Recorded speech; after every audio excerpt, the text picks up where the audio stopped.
I would pray at night not to wake up, and I would try to drink and take enough pain pills or cocaine or whatever to make my heart stop, because I just didn't give a shit about anything.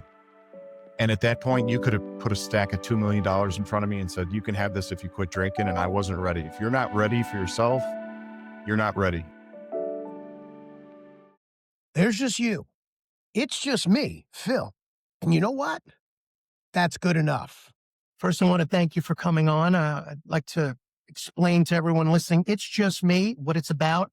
It's about coming on and telling our stories from darkness to light, sharing with people that there is a path forward no matter what you're dealing with today. And I think your journey, your story is inspirational. So I'd like you to talk to everyone about where you came from and how you're living a beautiful life today and how difficult it was. Yeah. So how do I even know where to start? Yeah. Man?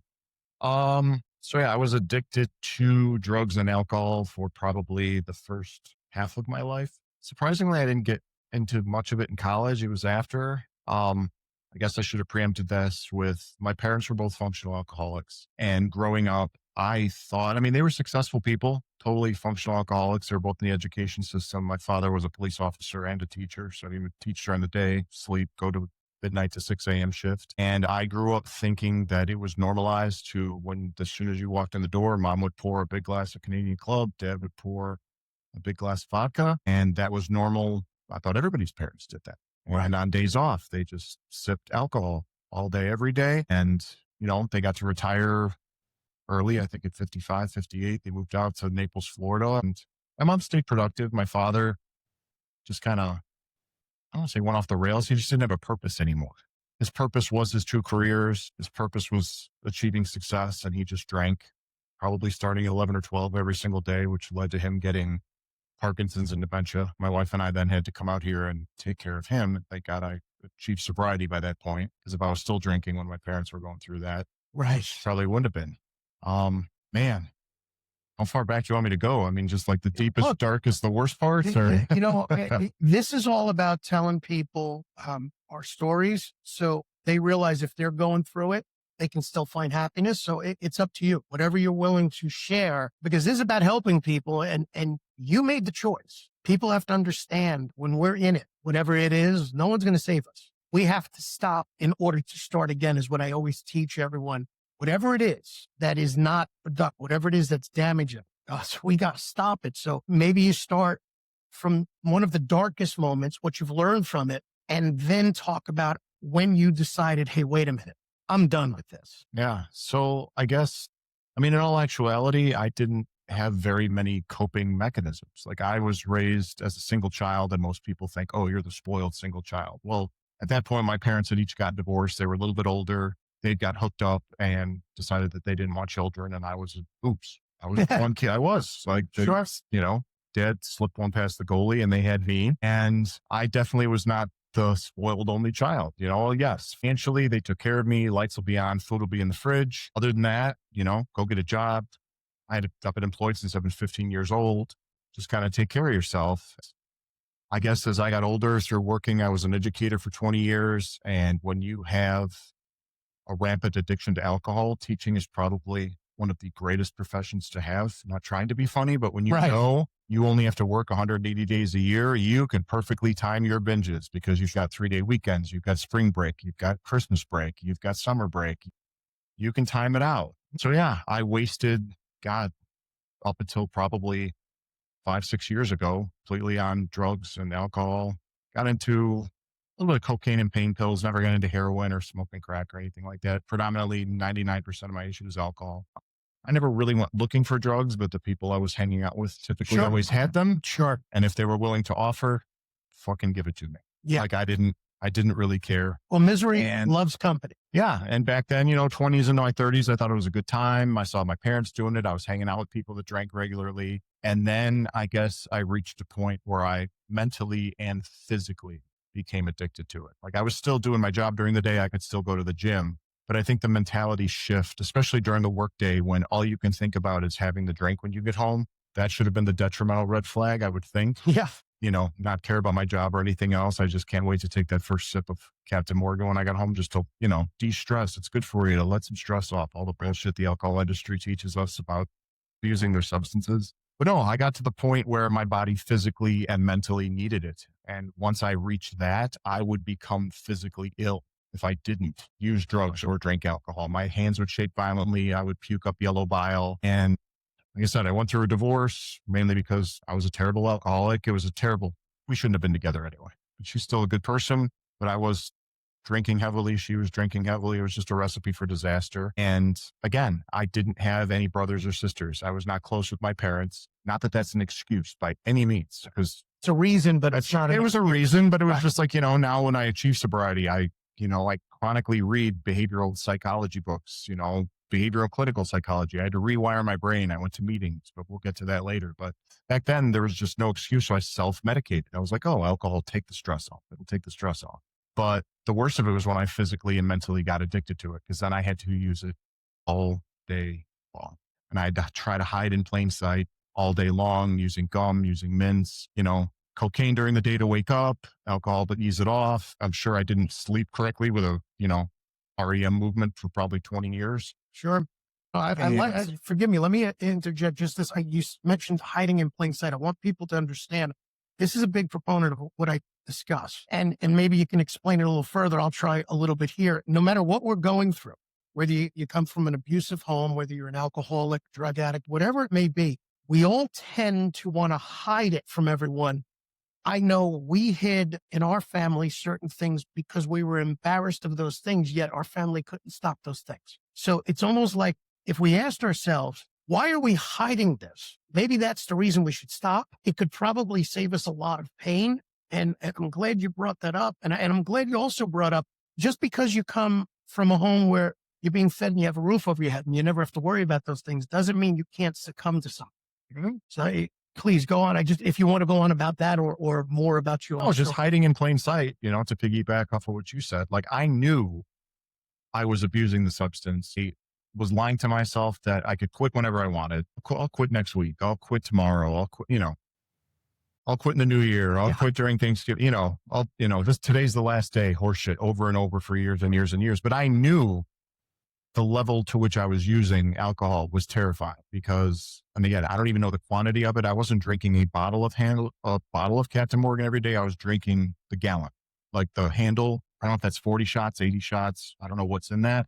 The biggest one that they sell, I was drinking about 7 of those a week, one every day. And then if I would go to bars with other people, I wanted to make them perceive, again, hiding in plain sight, that I was a normal social drinker. So I would say, oh, I got to stop home first. I got to take care of something. I would chug 10 shots before I went out. Then I would take a flask or a bottle in my car and I would sit there and have one Captain Morgan and sip it because I'm already 10 shots deep and I'm feeling good. And all these other people sitting there drinking socially normally, that normal people can have 2 or 3. And then I would fake having to take a phone call. Like, oh shit, I got to take this phone call real quick. I'd go out to the car and I would take 5 to 10 more shots and I'd be 20 shots deep. I could 3, not even, or 4. And they thought you were just drinking what they were drinking, and I want to interject one other thing, just so everyone understands, you have a beautiful life now because you stopped and you restarted. And I want you to continue that story. But part of your story is you actually are a trainer. You help people get physically fit. You are in incredible shape now. You weren't back then. No, you are. And it all leads to everything. Basically, you got your life in order. You became a trainer. You train dozens of people now, if not over 100. You now are also financially fit, emotionally fit, and physically fit, because I think they're all intertwined. If you're lacking in one, it's going to affect the other 2. Yeah, it's quite the paradigm shift compared to where I came from. That's for sure. But I don't know. I just got so bad with drugs and alcohol. I wouldn't say, it's going to sound sad. I wouldn't say I was suicidal, but I got to the point where I would pray at night not to wake up, and I would try to drink and take enough pain pills or cocaine or whatever to make my heart stop, because I just didn't give a shit about anything. And at that point, you could have put a stack of $2 million in front of me and said, you can have this if you quit drinking. And I wasn't ready. If you're not ready for yourself, you're not ready. And you would think, for anybody that's listening to this, going through alcohol withdrawal, at least from what I've read, is typically worse than heroin, cocaine, anything, because you can have seizures, your heart can stop. when your body's used to pumping in ethanol. So you would think I would have learned after withdrawing, because I've achieved sobriety multiple times. I would get 3 months, go off the rails, 6 months, go off the rails, a year sometimes. And I would always lie to myself after the year and go, you know what? It's been a year. I can have one. Right. I can have one. Then I have a beer and then maybe get me a little buzz. And I'm like, I'm good. I'm good. And then the one beer doesn't do it. And then two doesn't do it. And then the shot of Captain gets it. And then it's going to be two and then three and then four. And then I go off the rails with my decisions and sleep until noon and waking up. And the first thing I ingest is 5 shots of Captain. So the shakes in my hand stop and all that good stuff. But yeah, I guess I went to the ICU on 3 different occasions. You'd think the first 2 would wake somebody up. Right. But it was the third one. And I had just met my now to be wife, and the fact that she had to see that. And I think because when I would go on these binges, I would go, I don't know, 5 to 7 days, no food, no water, just rum and drugs to keep you don't want to lose the buzz. If you eat something, you're going to lose the buzz. If you don't want any of that. And I think the point where I stopped, because I thought I was dying. I thought I was having a heart attack. I don't remember. I think I called 911 and I woke up in the hospital. When I woke up, hooked up to the banana bags. For those that don't know, the traditional IV bags are for normal people. The banana bags have all the potassiums and electrolytes because your body hasn't had any nutrients in over, a few weeks. So I was hooked up to all that. And the doctor or PA or whoever walked in and he's like, hey, how are you? I'm like, I'm good. What's going on? And he froze. He's like, what's your name? I said, my name. He's like, what's the date?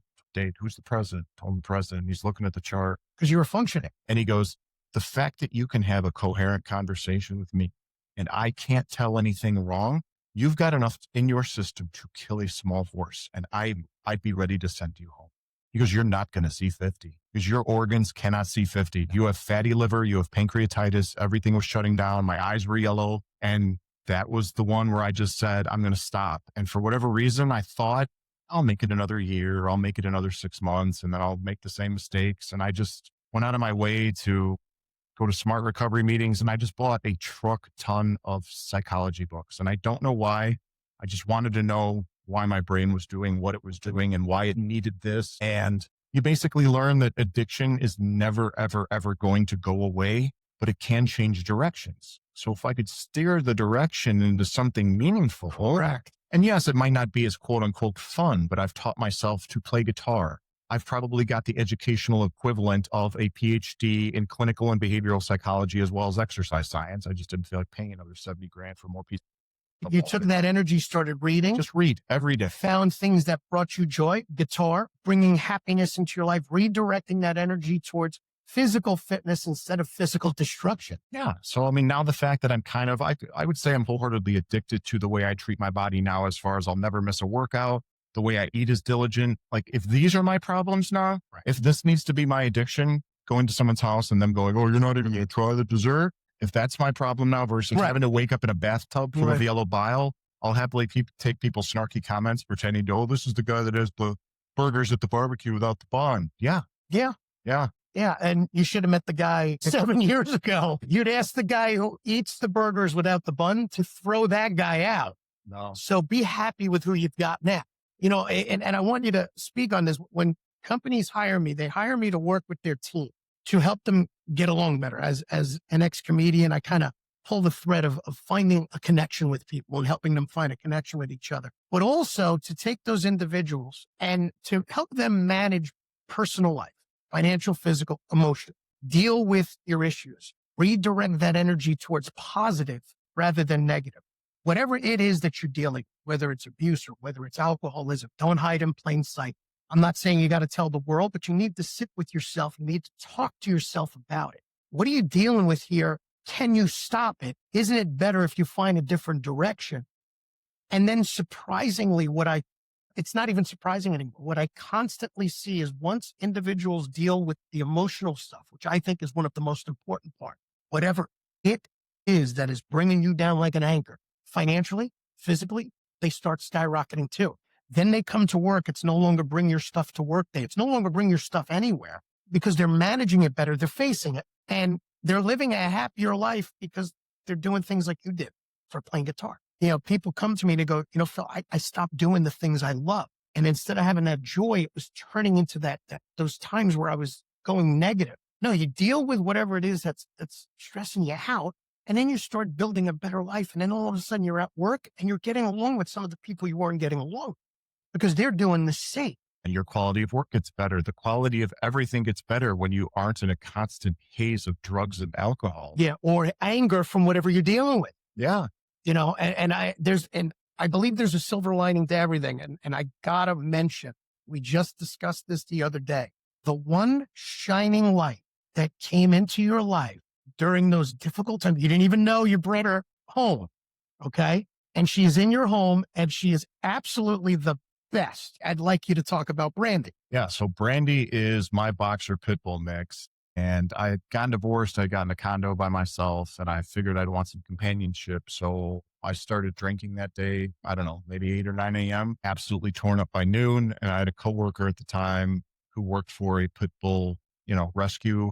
So basically Brandy was a bait dog used for fighting. If you guys don't know what dog fighting is, they throw in the bait dogs to warm up the pit bulls so they know they're not going to hurt the fighting dog. So she was beat to shit. So long story short, this employee says, go to this location, which was in a terrible side of town, probably the only white guy walking into this facility. And they showed me 2 other dogs before her and she nestled up and her ears were bit off and she was emaciated, skinny. And I don't know why they gave me the dog. Maybe because I just didn't appear intoxicated because I was always intoxicated. You were good. Probably just hiding it well. But to my point, like I got her and then obviously, alcoholics never pass out. We just get sleepy, need to take a nap. So I got home with the dog and needed to take a nap. I was saying that facetiously because I probably needed to pass out. And I passed out on the couch and I woke up and had no recollection of getting this dog. And I was like, oh, there's a dog it must be one of my neighbors until I got up and I saw the paperwork signed by me. And I'm like, looks like I have to go to Petco and get some dog shit. And now she's been like the biggest blessing because she was with me through everything. And she's a sweetheart. She is a sweetheart. And she was beaten up and been through some shit. And I had been beaten up and put myself through some shit. Obviously hers was, not of her own doing. Mine was my own destruction. Hence life. Yeah. She's been one of my best friends. I think she's about 14 years old now. She's a great little grandma and Phil gets to see her once a week when he comes over. I do. She's amazing. She's a little sweetheart and appreciates life. And it's kind of funny that you mentioned that you were beat to shit. She was beat to shit because my thought the other day, because I think about her a lot. She's great. If none of you have met her, some of you maybe have or are listening, she's missing an ear. She's got some scars. Her life, if you really think about it, the timing of you two meeting was perfect. It's almost like you both have all these scars, this past, and yet here you are. And you're both living a beautiful life now. You have people over all the time. You train people every day. 6 days a week. 6 days a week. You have possibly 10, 15 people coming every day, if not more, to train. She walks up to every one of them, is sweet beyond belief. It is obvious her scars. You are now talking about yours. It's almost like you both were meant to meet them and take this journey together. You took her out of hell and you took yourself out of hell. Yeah, I did. Like, big proponent of, you alluded to the fact that nobody's coming to save you. And a big proponent, I started with AA meetings, and if AA works for some people, by all means, continue to do that. I just found it very cultish, and I don't like the mentality of telling me I'm powerlessness and I'm hopeless and I can't do it. Like, I did not like that mentality at all. So I found this group called Smart Recovery in Illinois. And I wish to God there was one in Florida because I've looked on a multitude of occasions. They just don't have them here because I would still go, because Smart was self-management and recovery training is what the acronym stood for. And it was an island of misfit toys. You'd have drugs and alcohol, sex addicts, gambling addicts, food addicts, and everyone got along and there wasn't a book of rules. And the giant proponent of Smart Recovery was, compared to AA, and again, I'm not shitting on AA. If it works for you, wonderful. But when I would go to AA and I'd get 30 or 60 days and I'd fall off, they'd say, give me your coins back. You're back to 90 meetings in 90 days. It was almost like a shameful thing. Whereas Smart Recovery is like, hey man, you got 18 months sobriety. You fucked up for one day. We're starting right now, right? That was just a huge mental shift of, you don't have to start at ground zero, because I'm self-destructive. And if you're going to tell me I'm going to go back to step one, right, I'm going to fucking show you step one. Yeah, let's go to step one for a good month. I'm going to go out there and trash myself. Right. You're going to treat me like a child anyway. It's a horrible mentality to have. If I'm going to get penalized, if I'm might getting as well penalized, we're going. Yeah, it's funny that leads. I mean, we both have a similar mentality in this, and I teach this. And those who hire me and those who are going to follow me, they're going to see, I say the simple thing. sometimes we need to stop, just stop in order to start over again. And in that sense, you have the one bad day. Okay, stop. We're not going to set you back, say, oh, punish you, go sit in the corner. No, just stop. Right now, we're starting over again. And that it's a building block. You learn from it. Why'd you make the mistake? How'd you make the mistake? You're not getting punished for it enough. You've been punished enough. We're to put ourselves through hell. And when we say, just so everyone understands, when we say no one's coming to save you, here's the thing. How can someone come to save you when you're hiding in plain sight? No, most of the times people don't even really know what we're all going through. Number two, how can we put that burden on someone? I try to teach people, just give each other a little boost here, a little nudge, positivity. You won't believe how much that'll lead people to make better choices. Everyone's equipped to help you. So there comes a point where you have to just look at it. Like at 13, I was told I may never walk again. Well, how could anyone help me walk? I just had to make the choice when the doctor said that to say, I'm going to figure this out. And I was 13. I was not a hero. I don't want anyone to think I'm saying, hey, look at me. I was 13. I had no answers. I just knew I wanted to stand and walk again. No, I get it, man. And I don't claim to have any answers. I might have gotten lucky. I got lucky with the psychology path because I was educated. I got my master's degree. I went to college and I took the classes they told me to take, but I didn't study anything I wanted to study. I was just jumping through the hoops to get the degree. When I discovered psychology and why the brain works the way it works, that fascinated me. And it still does. And I still read it every single day because it's like playing guitar. You're never going to get to a point where you go, you know what? I got this nailed. Got it. Understood. Correct. There's always another book. And just through reading that and just to piggyback off of what you said, it might sound pessimistic, but nobody is fucking coming to save you. They're dealing with their own. Not to dive into like the COVID-19, but I remember all those commercials. We're all in this together. Nobody's in this together. Yes, you have friendships, you've got loved ones. If I started drinking tomorrow and I lost my house and all my money, you're not picking me up from under the bridge going, you know what, Blaine, I'm going to buy you a home and pay your property taxes and put food in your fridge because we're all in this together. The fuck we are. We have good friendships when you get your head straight, but nobody's coming to save you, man.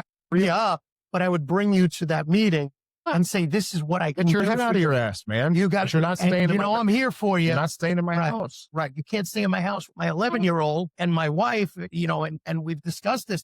We have family members, we have friends who are alcoholics, who are drug addicts, who we adore. And I say to everyone, you are allowed to love that individual without embracing their chaos. That doesn't make you a bad person. You can't live a sane life or have your family live a sane life in cycles of insanity. Those individuals, you got to help them. But if they don't want to help themselves, if they don't want to stop, you can't want there's no help. Can't want it more for them than they want it for themselves. Correct. You just can't. And again, back to the no one's going to save you. You've just got to be able to pick yourself up. I don't know. I know it sounds cheesy to pick yourself up by the bootstraps, but I mean, you've got to just want to change. Because if there's anything that I learned, if I could simplistically dumb this down through my addiction reading and my psychology reading, 99% of everything that's happening to you in your life, minus some acts of God, minus you might have gotten in a car wreck, minus the 0.001%. If you don't like what's going on in your life, it's your own fucking fault. Look in the mirror.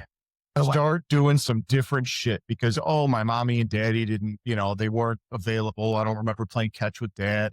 Get the fuck over it. Nobody is coming, man. Like you've got to pull yourself out of your ass. And to get to the point where I'm like, all right, well, I almost am at the point where my body's so used to substances, I can't kill myself. So I'm going to try living instead. Right. And it turns out I'm significantly better at this. Yeah. Because now I kind of sounds hypocritical calling it the gift of addiction, but I mean, had I not gone through what I went through, I wouldn't be the person I am today. And I couldn't help the plethora of people that I help on a daily basis. I'm training 70 to 80 people a week. I'm helping my neighbors. I'm coming here doing a podcast with you. I fill my days with just giving myself to other people because what else would I be doing other than letting this monster in my head? I can't have downtime. And sometimes my wife's like, babe, you've got so many fucking clients. You're doing stuff at night. I said, you don't understand. I need a half-hour increment schedule. Because if my brain gets an hour and a half to itself, it doesn't go, you know what, we're going to sit down and start to write a book. No, that's not the crazy guy that lives in the back of here goes, hey, we got a lot of nice shit now. You want to go fuck it up? That's the monster we always have to deal with. Right. And like, there's a cheesy analogy to what people, they'll ask me, now that you've been sober for almost 6 years, I'm off the drugs for more than 10, but alcohol is my primary. It's over 6 years with that. I call myself recovered. I just dislike when people are saying I'm in recovery. Dude, I know I'm never going to use again. You couldn't make me use I it. can tell that. I know you well enough. You could put a $10 million stack in front of me and say, take one sip of rum. I would burn that stack before I would take that sip of rum. Anyway, I totally lost my train of thought. Where was I going with that? No, listen, that's a good point. And I love how you said you're now helping people, which is what I'm trying Oh, to that's do. what it was. Yeah, just all day long. Everything. Sure. Because think about it. When you have this kind of energy, and it's not positive or negative, it's an energy that can set you in a direction, and it has set us in the past in a wrong direction. You're now using it in the right direction. It's almost like I can either help others and live a beautiful life, or I can go back to damaging the hell out of myself. Yes. So, my wife a lot of times asks me, when is your downtime? Because she see I'm up at 5, sometimes even earlier, and I'm doing work outside, and I go to bed at a certain time. I'm kind of diligent with those things. And I told her, I go, where I've come from, I'm happy where I am. This is what I'm supposed to be doing. I'm at an age where people go, why would you open up a new business? Why would you try something new? Why would I not? So what? If it fails, it fails. Yeah, but if not, you're going to be what if? And I can help people. The alternative is thinking about the wrongs of the past, because my mind also can focus wrong, just like we all can. So you're choosing to help others and keep busy as hell. And again, not to shit on your term busy, I call it productive. Yeah. I hate when people say I'm staying busy. Anybody can be busy. Yeah. I want to be productive throughout my day. Correct. And that's what I was going to say. When people ask me what it's like living with addiction now, because it's a cheesy analogy, because I'm a stupid boy and I like all those Marvel movies. I do. I said, it's the equivalent of Bruce Banner and the Hulk. And I said, you want to stay Banner when you're an addict. And I know in the movies, it's cool when the Hulk comes out. And you see him trying to fight it. You're like, he's not going to win. And he's going to destroy some buildings and fuck some shit up. Right. And it's cool when the Hulk comes out. When you're an addict, it's not cool when the Hulk comes out. It's either that analogy, or I know in the movie Fight Club, whoever Ed Norton's character's name was, he had dual identity disorder. But for the sake of a Tyler Durden living in your head, just wrecking your life, making awful decisions, it's like living with a sociopath in the back of your brain. And it happens at the weirdest times. I will go to dinners with people, with my wife, and people will be drinking. Not a thought. Nothing. I'm absolutely fine. I'll be in the middle of a training session at 11 a.m. on Tuesday, and my brain, I'll space out for a second. He'd be like, hey, man, want to go do dumb shit? And you just have to turn it off. And people are like, well, how do you turn it off? And this is going to be another simplistic psychological trick. It's almost like conditioning a 3-year-old. Like if you have a 3-year-old and she comes in and says, Daddy, can I have ice cream before bed? And you say no. And then she comes in again and you say, can I have ice cream before bed? And the third time you give in and give that kid ice cream before bed, guess what? Every fucking night. And then it's going to be, can I have it before dinner? Then before lunch. Right. Rather than you just say no. And after about the 50th time, the kid might come in once every month and go, can I get some ice cream? You know the answer to that. But it's always that shit every once in a while they go, want to go do dumb shit? And it's like, not today. Shut it off, 3-year-old. No We're doubt. not going to do that. And then I go for a walk. I'll plug in a podcast. I'll play my guitar and it leaves. But if I fed it, well, we could take one shot today. No, you can't fold. You can't fold a hand, man. You fold. I have an 11-year-old. She's awesome. You know her. She's awesome. She was awesome. But if we did fold all those times, she'd be eating Twinkies 3 meals a day. Right. And you are correct. We have to tell ourselves no. And the funny thing is, my 11-year-old, Beverly, will tell you, Daddy's favorite word is no. It became a joke for us. It became a joke that no is my favorite word. My wife will tell you, our relatives, his favorite word is no. Part of it was for me too, the things that I went through, which we're not going to get into here. This is more about your journey, but the things I went through, my path at a young age, yes, was some alcohol, but more of my path was anger. I got very violent, and I was violent to myself and the world. And I got into unnecessary things because of my anger. And there were times, like you said, you'll be sitting there and I'll be watching an MMA fight and I don't get that angry, but then I'll be sitting outside, poolside. It's a beautiful day. My kid's swimming and we're laughing and we're giggling. And that voice that wants you to make that bad decision, wants you to get like the Hulk again, comes in and I'm like, nope. Not going to work, buddy. Now, at this age, I've been doing it for decades now. No, I know where you're going to lead me.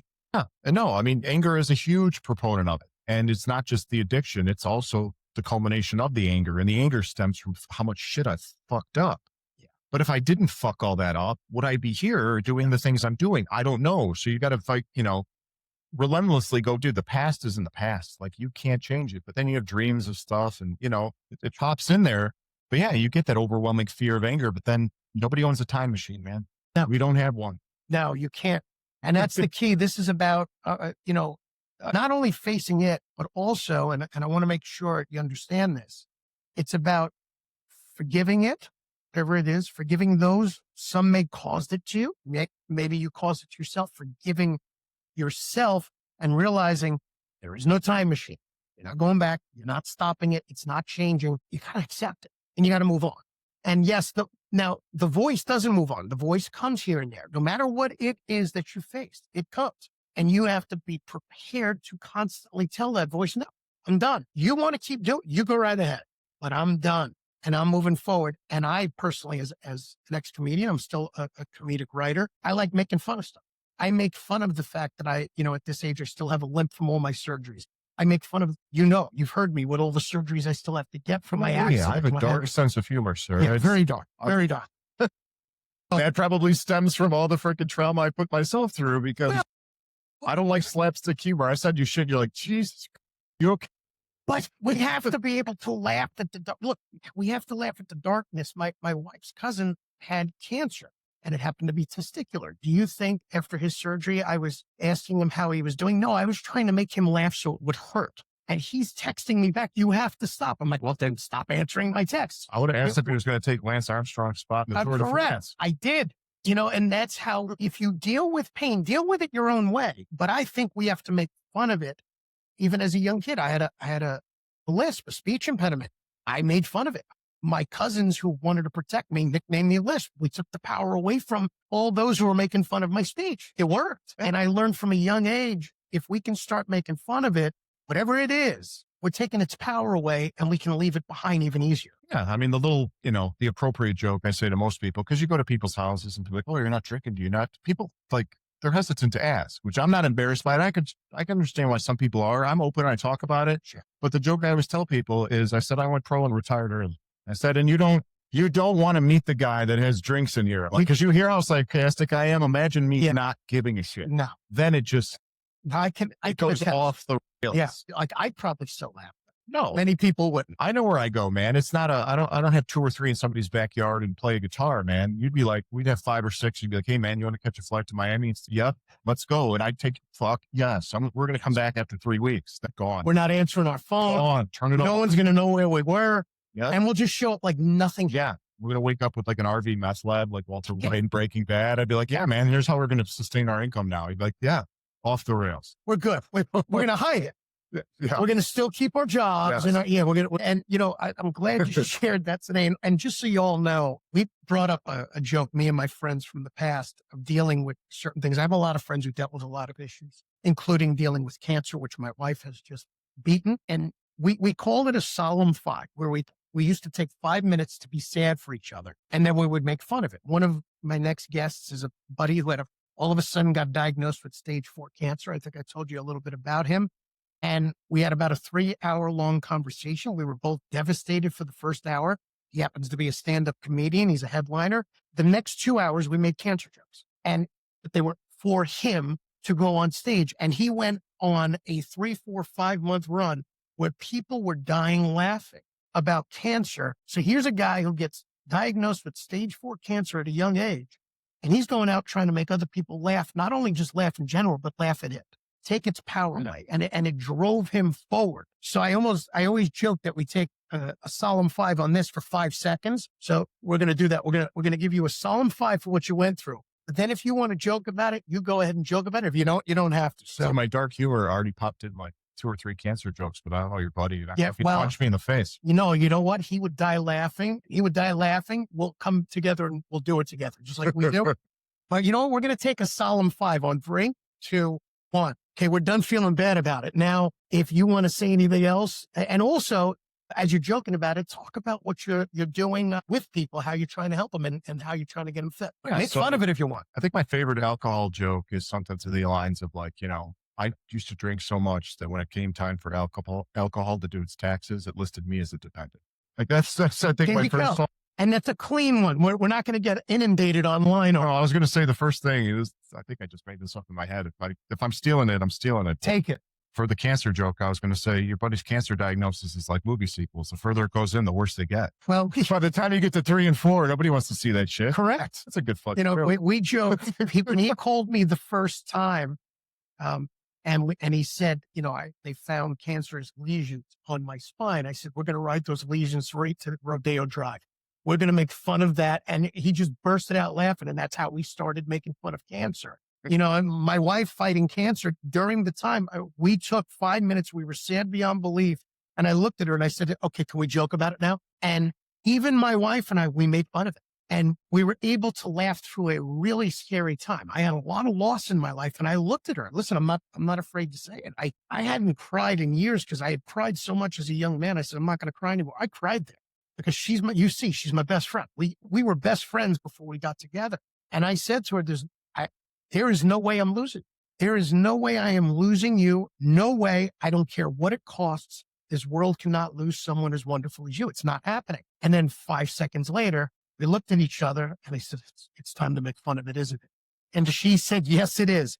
And we just started making fun of it. I will save those jokes for when maybe I'm trying to convince her to come on. But now I want you to talk about how you're helping people, what I believe it's what fit is, or HIT, excuse me, and a little bit about what you're trying to do for people of all ages, quite frankly. Yeah, I mean, we won't get into the whole HIT conversation here because that's way too much to Too dive much. into, but it's just a specific, simplistically put, a very slow, safe way of properly performed strength training that has changed my life. And it takes very little time because it is very effective. It is very uncomfortable, but you cannot accrue an injury. And especially for my clients who are predominantly elderly, it changes their lives and they can't believe that their osteoarthritis reverses, any pre-existing conditions reverse. They've got knee and hip replacements. They don't have pain anymore. And I've never advertised. Again, it's a blessing. It fell into my lap. I was at an HOA gym one time and some guy asked me why I was doing what I was doing and if I could train him. And then he told somebody and they told somebody. Correct. I've never advertised. I've got my little private Facebook group.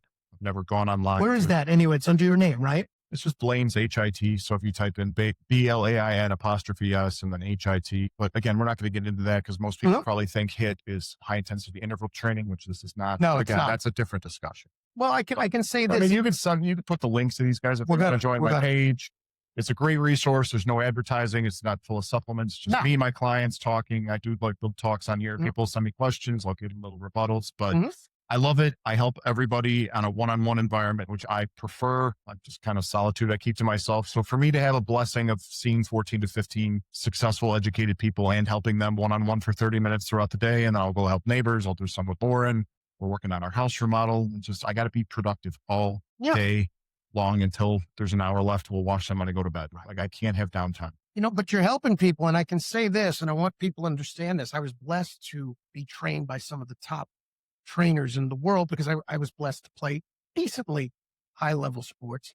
And coming as someone who has, because of an accident at the age of 13, I've had dozens of surgeries. And I remember this exercise, this working out, because it comes from way back many years ago. And I believe, if I'm correct, the Dolphins were made fun of. The Miami Dolphins were made fun of for bringing this type of working out on, which is basically saying, hey, you can do less weight. You can do less time in the gym and still get massive results because you'll have no injuries. It's basically time under tension, taking your time. And I can tell you, I'm doing it.